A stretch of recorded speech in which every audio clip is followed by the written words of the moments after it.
Hi అండి. అందరికీ నమస్కారం. Welcome to my channel. ఈ వీడియోలో ప్రభుత్వ ఉద్యోగులకు మరియు పెన్షనర్లకు పెండింగ్ డీఏల పైన సీఎం కీలక నిర్ణయం విడుదల. పూర్తి వివరాలు వీడియోలో తెలుసుకుందాం. వీడియో అయితే ఎక్కడ గాని స్కిప్ చేయకుండా ఎండ్ వరకు చూసేయండి. అప్పుడే ఇన్ఫర్మేషన్ పూర్తిగా అర్థమవుతుంది. అలాగే వీడియో చూస్తున్న ప్రతి ఒక్కరు వీడియోకి లైక్ చేయండి ఫ్రెండ్స్. ఈ వీడియోని తోటి ఉద్యోగ పెన్షన్ మిత్రులతో అయితే షేర్ చేయండి. కొత్తగా మన ఛానల్‌ని చూస్తున్నవారు ఇంకా ఎవరైనా సబ్స్క్రైబ్ చేసుకోనట్లయితే వెంటనే మన ఛానల్‌ని సబ్స్క్రైబ్ చేసుకోండి. సో, దీని ద్వారా నేను చేసే లేటెస్ట్ వీడియోస్ అన్నీ మీ వరకు రీచ్ అవుతాయి. ఇక ఆలస్యం చేయకుండా వివరాల్లోకైతే వెళ్ళిపోదాము. ఫ్రెండ్స్, ఇక విషయానికొచ్చినట్లయితే శాసన మండలి వేదికగా ఉపాధ్యాయుల చిరకాల వాంఛలను, వారు ఎదుర్కొంటున్నటువంటి తీవ్రమైన సమస్యలను బీజేపీ టీచర్స్ ఎమ్మెల్సీ మల్కా కొమరయ్య ప్రభుత్వం దృష్టికి తీసుకెళ్లారు.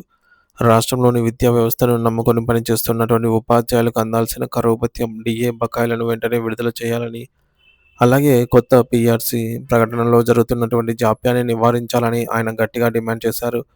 ఉపాధ్యాయులు, ఉద్యోగులు మరియు పెన్షనర్స్ అందరికీ ఇది ఉమ్మడి సమస్య అని, పెరిగిన ధరలకు అనుగుణంగా వేతన సవరణ జరగకపోతే వారి కుటుంబాలు ఆర్థికంగా చితికిపోయే ప్రమాదం ఉందని ఆయన ఆందోళన వ్యక్తం చేశారు.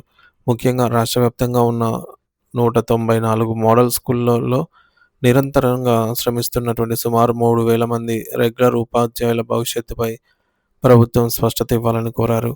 వీరిని తక్షణమే పాఠశాల విద్యాశాఖలో విలీనం చేయాలని, తద్వారా వారికి 010 పద్దు కింద ట్రెజరీ ద్వారా నేరుగా వేతనాలు చెల్లించేలాగా చర్యలు తీసుకోవాలని సూచించారు. ఇలా చేయటం వల్ల వారికి ఉద్యోగ భద్రతతో పాటు ఆర్థిక స్థిరత్వం లభిస్తుందని పేర్కొంటున్నారు.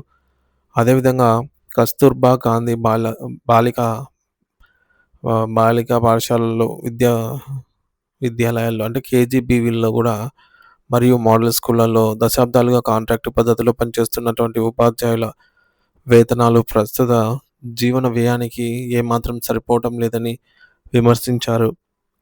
అలాగే వారికి కనీస వేతనంతో పాటు ఇతర సౌకర్యాలు కల్పించాల్సిన బాధ్యత ప్రభుత్వంపై ఉందన్నారు.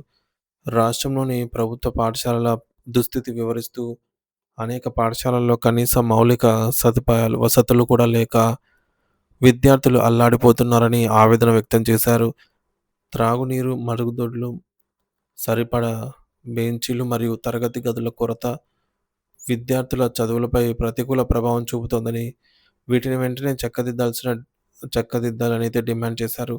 విద్యా రంగంలో విప్లవాత్మక మార్పుల కోసం కేంద్ర ప్రభుత్వం ప్రవేశపెట్టిన నూతన జాతీయ విద్యా విధానాన్ని ఎన్ఈపి 2020 రాష్ట్రంలో పూర్తి స్థాయిలో అమలు చేయాలని, దీనివల్ల విద్యా ప్రమాణాలు పెరుగుతాయని ఆయన ఆశాభావం వ్యక్తం చేశారు.